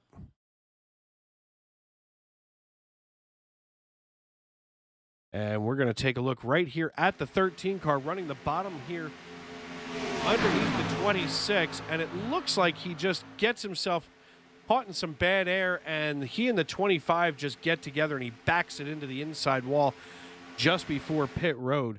So definitely can't be real comfortable right now for Corey Burkett here on lap number 73. As Tony Burt's still allowed to run out front here. Now I'm going to ask this question because this is something that I always get. In almost every open race that I run in the public servers, which is how I practice for Sunday Night NASCAR, just due to time and, work. Are they letting him lead right now just to burn his fuel? We had a 40-lap stint to the end here. I think the caution may have came out right before 60. No, it came out on lap 60. So really it was like lap 64 we took the green, I think thereabout. That's going to lead for 36 laps. we were looking at about 35 for fuel window. So we're right here on the edge. They could probably make it with the amount that they've saved so far, but it's probably more or less, you could see that they're double filed right now. There's a lot of hesitancy right now amongst the drivers to really go 3 wide unless you have a real purpose. It's all about keeping your car ready for the end. I fully suspect to probably see at least 15 cars just completely wipe out on the last lap and see maybe 4 cars race for it at the end. But right now, you can see the 23 and the 09. They may be hearing me saying that they probably got enough gas. They probably do. So Tony Burt might be getting past here, but Brandon Minto being behind him might make that hard for him, because my personal opinion is second place car is usually the real winner at a super speedway. He does the most work. He's pushing the front car. The leader can't be there if the second car isn't doing his job. Yeah, that's absolutely true. I mean, a lot of the times I find myself getting excited. I'm thinking, oh my goodness, I'm leading up here. I'm, at the front of a pack, and really all I'm doing is burning off my fuel, making myself lighter in the process, but, burning off fuel, and, next thing you know, somebody who's second or third is passing me on that final lap. And, we just saw Tony Burke get loose there on the double yellow line, gets himself up onto the high side just in front of Finn Robinson in the 26 car. And, I got to be honest, Tony Burt is one of those drivers that just always impresses me. He is, for my money, this man keeps himself consistent every week, and he's one of the most courteous drivers out there. Definitely oriented to be a good sport. And here we see him side by side with the 23 of Austin Story. And if there's somebody that I'd rather see side by side, it's going to be Austin Story, because I definitely don't want to see Austin Story in my rearview mirror. Hey, and see, Jack Down Motorsports, I believe the 26 of Finn Robinson and the 4 of Tony Burt are on the same team, so they're probably working together here. It's an interesting call for Finn to say, more than willing to let you run down here. RP Allen coming up here. This might be a sticky situation. Most everybody's going to get around Chad Sanders, staying a little bit high. Looks like everybody's going to get around pretty much clean. Lauren John goes below the apron. We got another lap car here. That was a little bit closer on the top end, but now you've got 2 cars on the top. I've had a sneaking suspicion all night long that the more cars you have in a line, the slower you go. So it's going to be interesting here to see how far exactly back RP and Finn Robinson end up falling back. Zach Rinker might have something to say about it. 3 cars might be better than 2, but I've got a feeling 5 cars might be worse than 3. Well, especially because keeping those 5 cars all in a single file line to try to, put some distance between themselves and that group behind them. I mean, all it takes is one person to step out just a hair, and all of a sudden you've really shaken things up where, I do agree with you. In the 3-car pack, you can fairly easily, they all just snake around and leave Tony Burt for dead here, as looks like Austin Story going to take that top line. The 23, the 09, and the 3 of Bennett Allen now working their way around. I'm waiting to see if the 09 is going to get clear of Tony Burt before Austin drops down or not. And they're disorganized on the top. This is the interesting call. I know that the 09 is working with Money House. The 3, the 23, and the 18 are Money House. So are they going to wait for all 4, or are they going to leave one hanging? Honestly, I'm of the opinion right now that you probably want to just take 3 with you, and then the 4th car is going to have to sort it out on its own. 3 of your teammates coming with you is better than none of your teammates coming with you and you being stuck at the top. Right now, it's kind of looking like, okay, the 09 is probably the preferred car out front. Looks like Bennett Allen's going to get around him. Austin Story is going to go ahead and sacrifice his own position for the betterment of the team and for the betterment of the line. So this is a lot of the psychology of plate racing, and it's why it's my favorite form of oval racing. You're constantly thinking about, okay, I have to give up in order to give more so than I would in a normal track. These guys are always organizing to say, okay, I might lose out on a position, but if my line goes forward, I might end up gaining more spots than I just lost. Absolutely. And listen, if you do have a thing for plate racing, which I also do, for some reason I've always liked it, but if you do have a thing for plate racing, you can check out Friday nights at 8:30 p.m. the Circle B Diecast series over on Sim Racing Media. Now, the cool thing about the Circle B Diecast series is it's all super speedways. So it'll go to iRacing Super Speedway here at Daytona, Talladega, but they change the cars that you're on every week. So some weeks it's the 87s, occasionally the 87s, some weeks the next gen cars, Xfinity trucks, and they've even mixed in some ARCA cars every now and then. It's a really interesting series. You can check that out over on Sim Racing Media. Tony Trapasso in the broadcast booth for that. Just a little plug there for my guy Tony at Sim Racing Media. He and I will be together tomorrow night for the Extreme Scoring Motorsports Cup Series, brought to you by Rick Motec. Tomorrow night over on Sim Racing Media at 9 p.m. we go green. Then Wednesday, Tony and I will be with, oh my goodness, the Thunderclap Stock Car Racing Series. And again, Thunderclap also changes what cars they use every week. And Thunderclap actually is a lot of guys that work in NASCAR day to day. And, some guys, they form bowling leagues, and these guys instead formed a sim racing league. So check that out over at 9 p.m. on Wednesday on Sim Racing Media as well, here on YouTube.com. And speaking of YouTube.com, if you are just joining us, welcome into the Independence Racing Network. Dave Regal alongside my buddy Josh Ward, who decided to come from the car up here into the broadcast booth, kind of pulling an old DW from way back in the hayback. As looks like the 34 dropping down of Jackson Derby below the line as he looks to be saving here. But, Josh, glad to have you in with us. And what do you think? So, the 3 and the 38 just That's a caution. Oh, my. That better be. Nope, 19 to go. We are still green. Everybody Wow. facing the same direction. Looks like the 3 going to hold it together, but my God, he cannot be happy right now. In fact, we're going to go back and take a look at that. I'm sure Race Radio right now is starting with, I can't believe that's not a caution.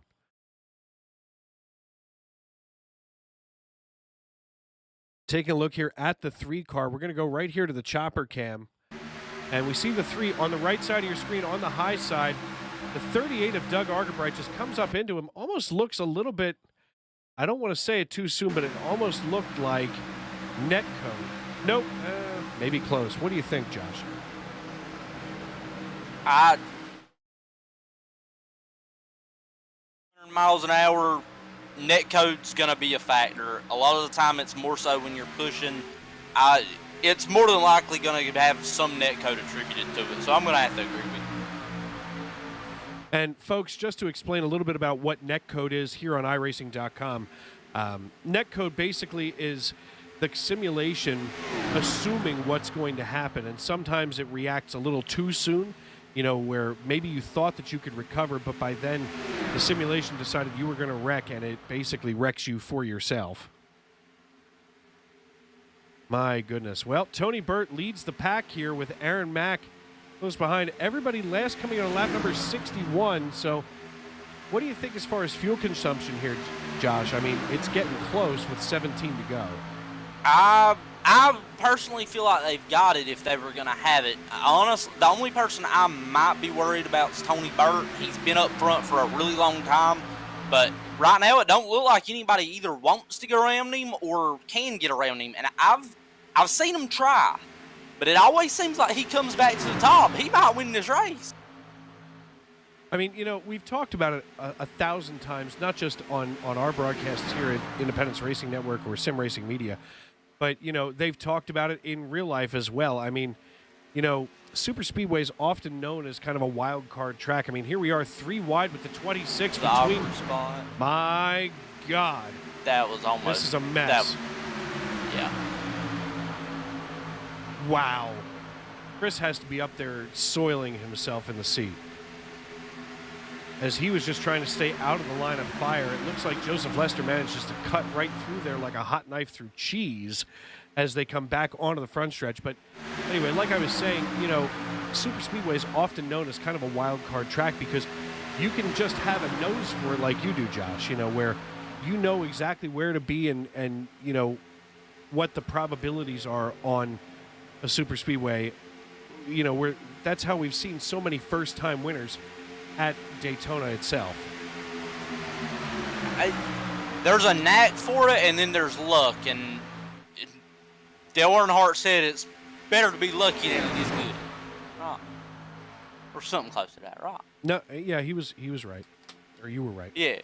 Okay. I don't get quotes word for word. I mean, here, look, but, he for a long time was basically a restrictor plate god, and now we see the 26 of Finn Robinson working around Tony Burt on the high side. But you know, Dale Earnhardt used to say that he could see the air, or people used to say that Dale could see the air, and it was part of the reason why, even up until his passing in 2001. That he wore that open face helmet because he could feel the air on his face. Whoa! Finn Robinson just gets loose in front of Joseph Lester as they get themselves organized, kind of taking some pressure off of Tony Burt here.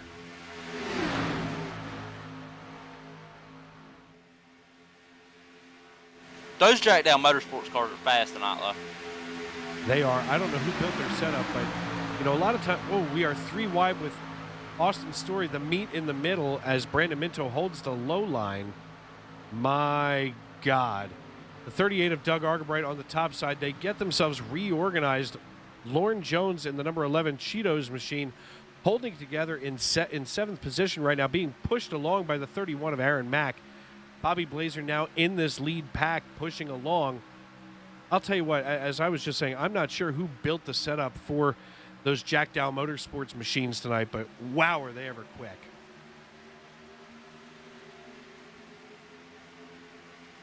It's an excellent demonstration that you don't really have to be the team to beat every week. But some nights, Oh, there goes Tony Burt. They hold it together. They hold it together. They're not going to let Brandon Minto back up. That's unfortunate. Oh, I feel bad for him. That's going to shuffle it up big, but I've got a feeling Finn Robinson's going to have a run from heaven right here. If he stays in the draft, he's going up for Tony. Okay, I see. Tony's probably going to sink back before it matters. Well, we're going to see Tony right here. You know, I hate to focus on him for too long because sometimes I feel like that's a broadcast curse. But, you know, Tony, here's the thing, and I talked about it earlier. Tony is one of those drivers that is just the least offensive driver on the racetrack. I mean, you and I have gotten salty on race radio or in Discord, you know, a million times this season alone. But Tony Burt is just, oh, gosh. Now he's making me nervous. I don't know if he's cooked his tires somehow, but Tony Burt is just one of those courteous drivers. He's out here to have a good time with his friends, you know? He ain't never gonna say a foul word to you. That's the truth. He will not.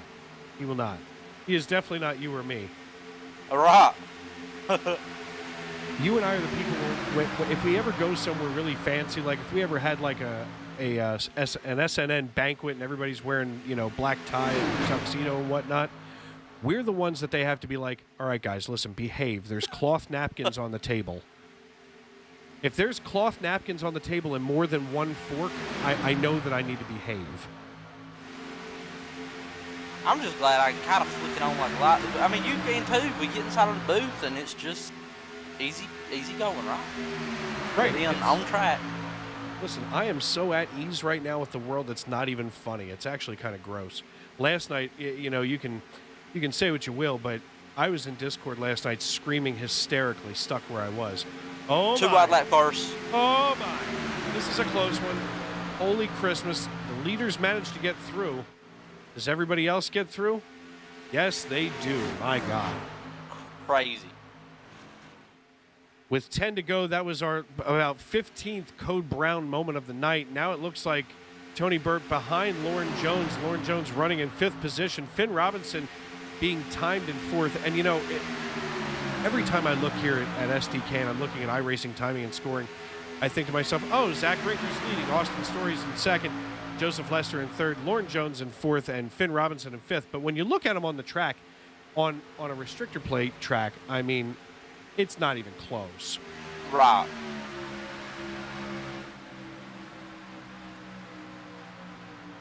But as the laps have ticked down, I mean, you know, like I said, last night I was a complete basket case in Discord. But tonight, it's just like hanging out with my buddy, watching the race. No big deal. Uh-oh. Looks like the 18 has decided he's had enough of being farther back. He wants to set himself up for the final 8 laps now as they cross the start-finish line. Joseph Lester going to get up here. He's going to clear.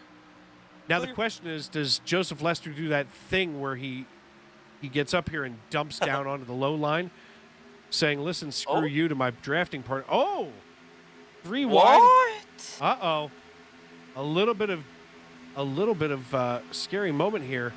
Look at the 38 of Doug Argabright side by side with the 23, looking to give a bump to the 09. If he doesn't hit the 09 square, bad things could happen. So he backs off. There it went.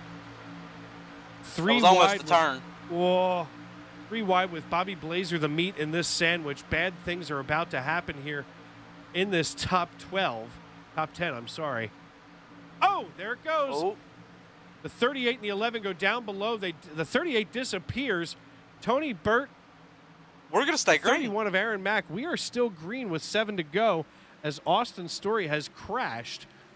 That leaves Joseph Lester and Finn Robinson atop the pile with Zach Rinker in 3rd, Aaron Mack being timed in 4th, and Tony Burt in 5th.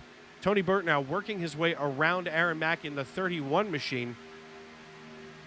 I'm thinking Tony's about to turn into the Incredible Hulk here and maybe get a little aggressive with 7 to go. The run that Zach Rinker and Tony Burt are going to have here, especially with having Aaron Mack right behind them, it's going to be a big one. And I don't know if it's going to be enough to clear, because once you pop out of the draft and get that ton of air just dumped onto your front end, it could be a 3-mile-an-hour difference. But right now, you see RP Allen, you can go up and grab that draft real quick. Yes, you're going to be 3 wide for a moment, and they don't take the opportunity. But here you've got 2 more lap cars. You can do the same. If somebody goes high, you can kind of go ahead and pull off that draft. They're going to pull low, not give them the opportunity. But it's using a lap car almost as a pick. Normally what you could kind of say is the most disrespectful thing you could possibly do at a plate track is pin a person to the bottom lane when a lap car's coming. That's usually just like spitting in somebody's face out here, because there's no way to avoid a wreck at that point unless you just check up your run and they're no longer a factor. But you can also just use the lap car as a guide, and you can pull the air off front end of you. So if you do go up and pull that run, you're not going to get all the air dumped on you. You're going to get a little bit more than you normally would, but a little bit less than what you normally would. But it may be 2-mile-an-hour drop instead of a 3-mile-an-hour. But that could be enough to go ahead and pull you around. Absolutely. Now we see this front 6. I mean, listen, wow. Tony's starting to get a little loose. He gets up here onto the high side behind his teammate in the 26 car of Finn Robinson. Finn decides to get up here, gets the lead away from Joseph Lester. They're now side by side. The torches and pitchforks are about to come out tonight as we are 5 to go at Daytona in the Monday Night NASCAR Xfinity Series, exclusively provided by the Independence Racing Network, proudly presented by Northeastern Fire and Air. The Monday Night NASCAR Xfinity Series brought to you by Butt Kicker and RS Button Boxes. As, wow, the 26 now getting wobbly. That may be the end of the night for Tony Burt up top, but right now Joseph Lester, they go 3 wide. Trying to get... That was a reorganization to get Tony up front. Finn's probably more comfortable behind, yeah.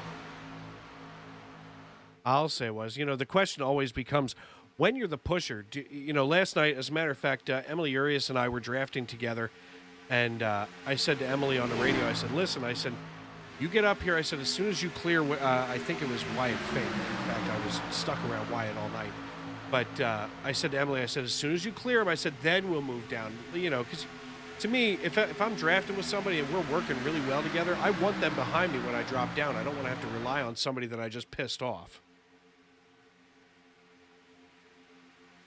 That's part of the reason I love plate racing. I mean, it's the psychology of it, where everybody is at your teammate at the same time as not being your teammate. And the dynamic that we have here in SNN is a little bit different than what you would even see in real life, where I think that Brad Keselowski and Dale Earnhardt Jr. were 2 that were notorious for working together, even though, no, it was Tony Stewart and Dale Earnhardt Jr. that loved working together at plate tracks, even though they were never on the same team as far as I remember. So no, they were definitely never on the same team.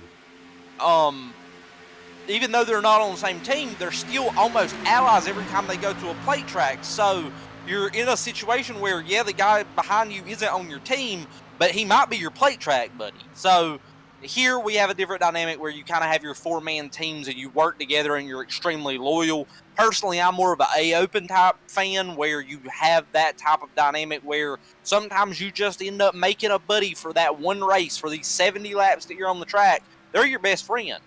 So, yeah. Oh, without a doubt. I mean, listen, here's the thing. Tony Stewart and Dale Jr. worked so well together because, listen, what do you offer one another, you know, as far as, you know, driving out on the track? If you give me a better opportunity, as fair to Midland as a driver as I am, if I somehow am about to give Josh Ward some kind of an edge, you and I are suddenly going to draft together all night like we've been doing it, you know, for the last year. Oh, you know, it all depends on what benefits you and what in the This is white flag. There will be no caution. Flag, Tony Burt is going around after Joseph Lester. Tony Burt being pushed by the 26. Joseph throws the block in front of Tony Burt. Oh, my. That leaves Finn Robinson in third, Tony Burt in second, Joseph Lester in third, coming into turn 3. As they come through, oh, dear. We come onto the back stretch. I'm sorry, back onto the front stretch at the start-finish line. Joseph Lester takes the checkered flag. Tony Burt in second, and Finn Robinson rounds out your the podium tonight. I'll tell you what, this is Tony Burt's best finish of the season, Josh. And that had to be one of the most exciting finishes we've ever seen here on the Independence Racing Network. That was insane. I mean, I knew that we were going to have a big wreck, but I didn't realize we'd have 3 cars. I'm really surprised that Tony Burt and Finn Robinson weren't able to get it together. Maybe it was the block, but overall, that was a very exciting finish to something that I didn't really feel like was going to get too racy here at the end. Well, I'll tell you what. I mean, realistically, that block from Joseph Lester had to be the move of the race. But we're going to see him celebrating down here at the start-finish line as he slows the number 18 car down to a celebratory crawl.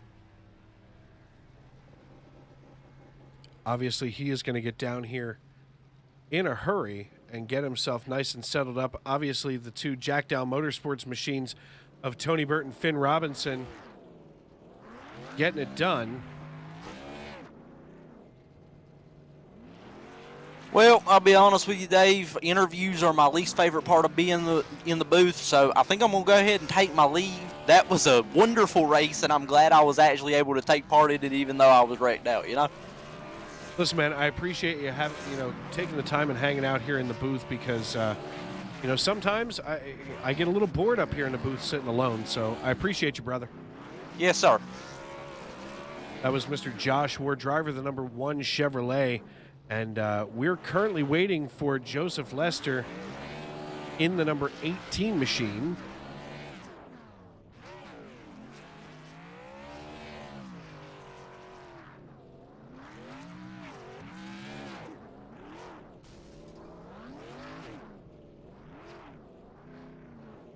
As he is just having himself a night here celebrating the young man out of Damascus, Virginia, being chased around by his teammate there.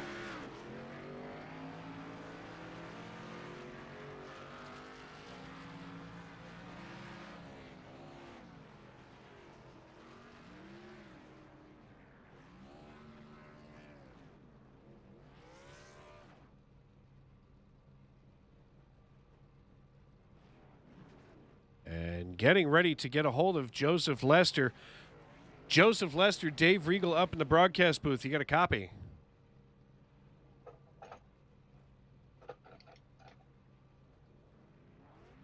Joseph Lester, Dave Regal up in the broadcast booth. You got a copy? I got you, buddy. Hey, man, listen, congratulations here at Daytona in our summer race. This is a little bit different than the 500. But, here you are in your Monday Night NASCAR Xfinity Series return this season as you're a few races into your off of your hiatus. How did that car feel tonight? You were all kinds of dialed in, yeah? Yeah, it was amazing. Like, we controlled the race after we pitted before stage 1 was over. Austin got stage 2. Rinker helped a lot, and it's just incredible how we did that. Yeah, I mean, the bottom line is you work together. I mean, I'll tell you what, the block of the race, to be honest with you, was your block that you threw at Tony Burt there at the very end. As you saw he and Finn Robinson getting ready to take a run on you, and you just moved up and were just enough to get Tony to check up a little bit. And, I mean, that was the difference between second and first for him or second and wrecked, So obviously, move of the race tonight. What are you doing, young man? I'm just kind of chilling out right Are here. you looking for a and- camping spot or what? Yeah, I'm staying the night with all the fans. It's gonna be a great one. We're gonna continue this domination, and if I can get in top 30 in points, I'm here for the playoffs. You will absolutely be here for the playoffs, my friend. And listen, before we cut you loose, is there anybody that you need to tip your helmet to, to thank for this run tonight? Bennett Allen, Austin Story, Zach Rinker for jumping on board at the very end, Leo Bonacasa, and Team Watson Racing. And then my mom, she had surgery today, so this is a feel-good story. Absolutely. Listen, and let your mom know I will add her to the prayer list. And before I cut you loose, make sure that you tell your dad I said hello and give him my best. And you go ahead and you celebrate with your teammates, little brother. Yes, sir. That was Mr. Joseph Lester, driver of the number 18 Toyota Supra. And next, and certainly not least this evening, somebody who we have yet to see here on our airwaves, quite frankly, besides hanging out in the broadcast booth, Mr. Tony Burt, driver of the number 4 trackbookings.com Chevrolet Camaro. Man, what a finish. It was awesome. It was awesome. Joseph put that block, and it was the right block to put on. I had no problems with that whatsoever.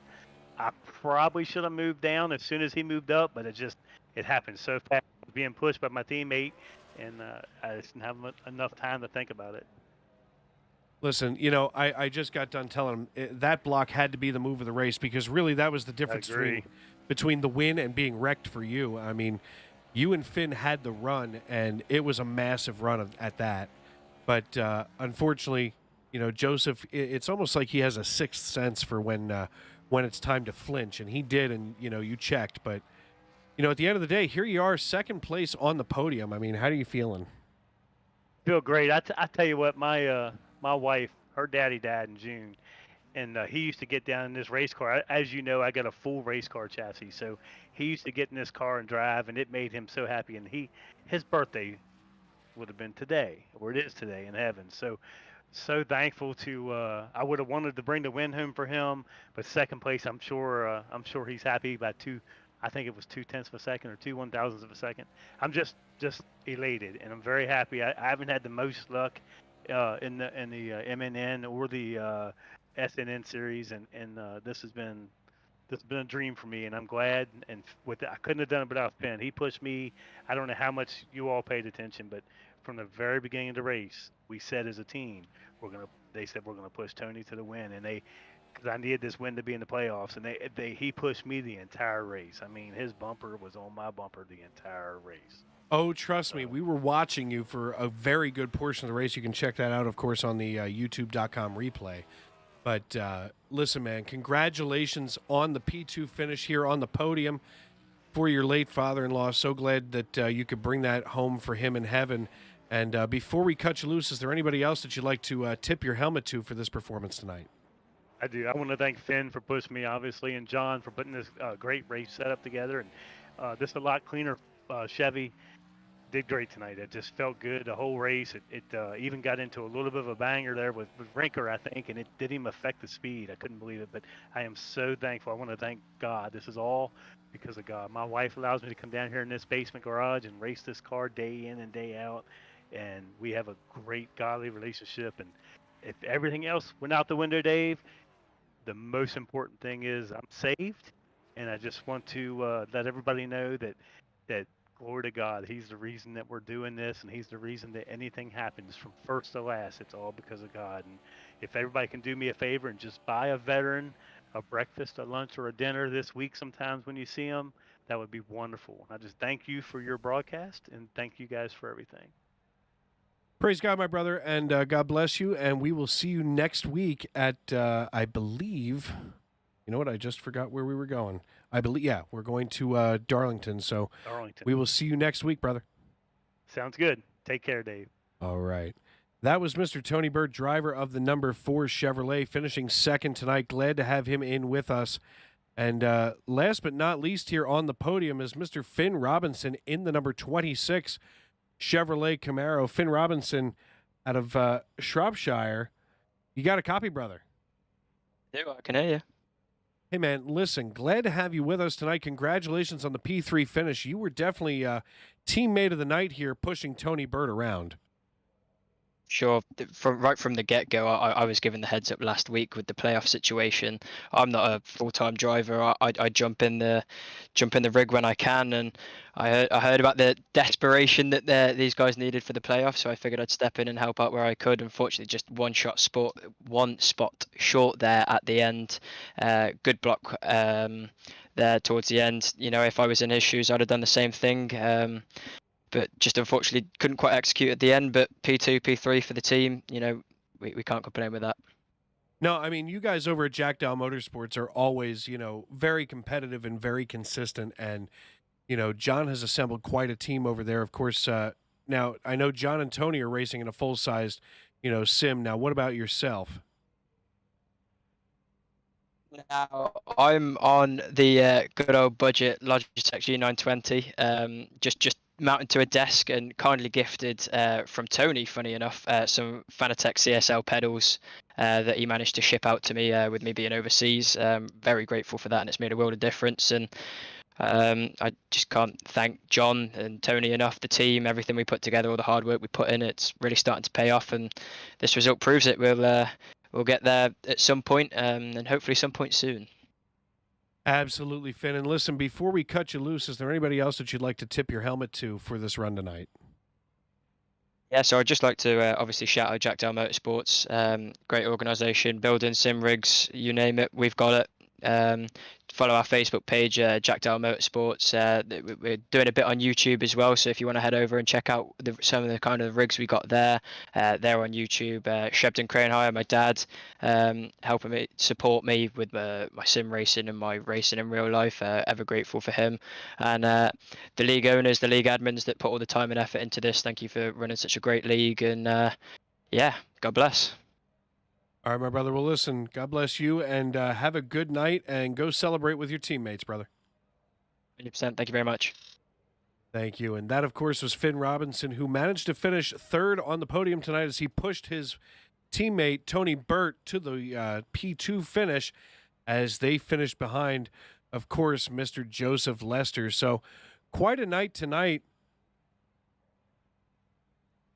Quite a night tonight here at Daytona International Speedway. We'll take one last look here at our final results here. Joseph Lester finishes on the top of the pile. Tony Burt finishes second, and Finn Robinson rounded out your podium. Aaron Mack in fourth in his Toyota Supra, followed by Lauren Jones in the number 11 Cheetos machine.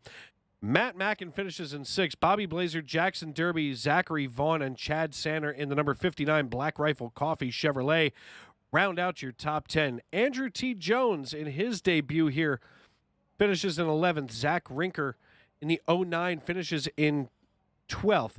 Ian Humphreys, Austin Story, and Brandon Minto in 13th, 14th, and 15th, respectively. Mr. Bennett Allen in number 3, JCTV Toyota Supra finishes in 16th, followed by Chris Claude in the number 10, Dasani Water Toyota Supra in 17th. Anthony Paggio in 18th. Jeff Carson and Corey Burkett round out your top 20. Jeff Carson in the number 9, Napa Auto Parts Toyota Supra. Your pole sitter tonight had a little bit of bad luck, but still finishes in 19th position. 21st is the owner of Jack Dow Motorsports here on the Monday Night NASCAR Xfinity Series, John Espawalda III. In the number 51, trackbookings.com Chevrolet Camaro in 21st. R.P. Allen in 22nd. Doug Argabright in 23rd. 24th is your Monday Night NASCAR Xfinity Series Commissioner Bob Nestor in the number 29 Relative Properties Toyota Super, followed by Timothy Kiker in 25th, Michael Astuto in 26th. Then we go all the way back here to Mike Wright, your points leader, finishing 27th, something very uncharacteristic of him. 28th is Matthew Helm. 29th, Joe Stafford, and Josh Ward finishing 30th on the night. Nicholas Breidenbach, Matt White, Jonathan Surf, and Cody Strum, followed by Justin T. Davis, round out the 35 drivers that came out here to compete tonight. And, you know, can't be thankful enough for each and every one of these drivers who made this race exciting this evening, as, you know, so often we see here on the Monday Night NASCAR Xfinity Series, you know, some of the greatest racing on the iRacing.com servers. I mean, these guys put the time in, they put the practice in, and, you know, manage to get themselves to some of the highest rooms in the iRacing.com servers. So for everybody here at the Independence Racing Network, we will be looking forward to Darlington next Monday night. That would be on Labor Day, and that will be, of course, at 9 o'clock once again here on the Independence Racing Network, live on YouTube.com. And folks, thank you for joining us. If you haven't done so already, make sure that you subscribe, give us a thumbs up, and turn on those bell notifications to be reminded every time we go live here on the Independence Racing Network. So I am Dave Regal, brought to you proudly by Northeastern Fire and Air, saying tomorrow, find that one moment, hang on to it, and use that happy thought. Good night, everybody.